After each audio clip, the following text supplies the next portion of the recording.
aka report bese investigatewa ukuthi le mali uyithathaphi.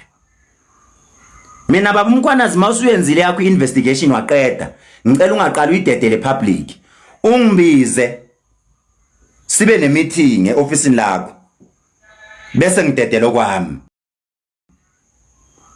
Maybe I was supposed to ukuthi ngisebenze kuma Hawks ngoba mase ngithi ngiyakulandela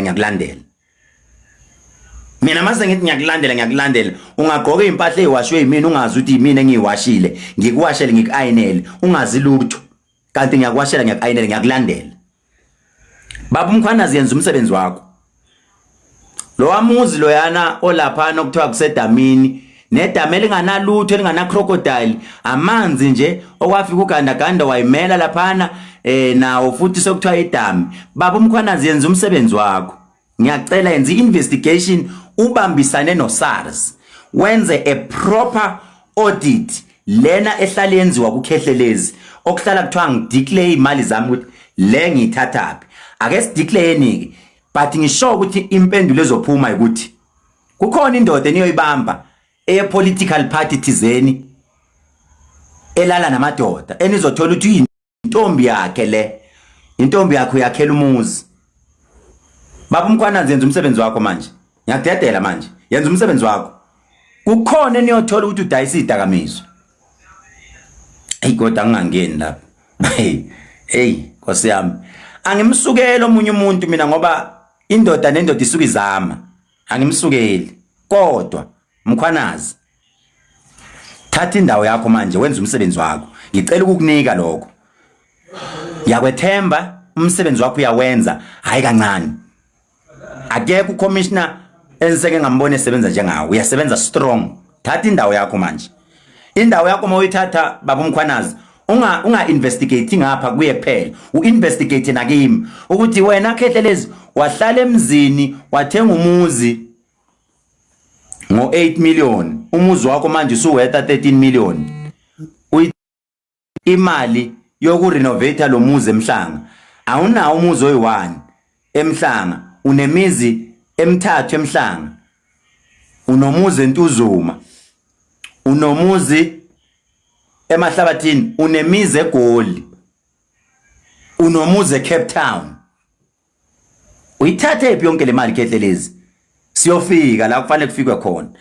The last one bafowethu singayikhulumi yabona iqiniso alifihlwa amanga wafihlwa ngoba yavela amanga yavela buka manje uyayibopha yena uyayibopha nimzwile nonke ubufakazi bukhona ozwe kahle live wakhe futhi usekhona lo live uyibopha yena uthi yena kwenzakalani ngecala elavulwa eNtuzuma livulelwa wena nimzwile nonke futhi that one it is on record.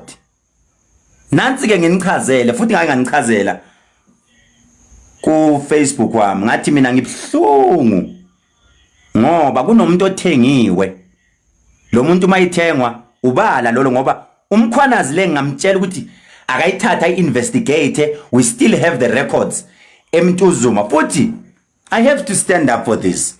I think I don't have to take this thing light. I need someone futhi I need an appointment. After this I will try by all means to make an appointment with Nhlanhla Mkwanazi bese ngicela ukuthi nansi case number I was supposed to be arrested ngo-December kuzovula lifestyle yami. The case was opened. The same person izwani bafethu yazi mnandi lento uNkulunkulu mangithandaza uyangiphendulela uyashesha ukuzwa kodwa phuza uphendula.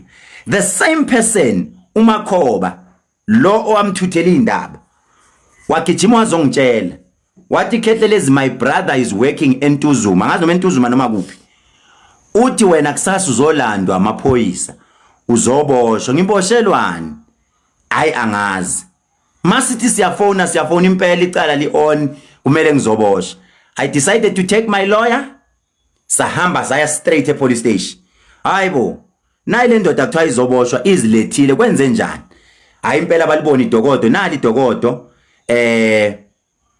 leli dokodo lelisho ukuthi wena udlwengule umntanakho omncane ulilitha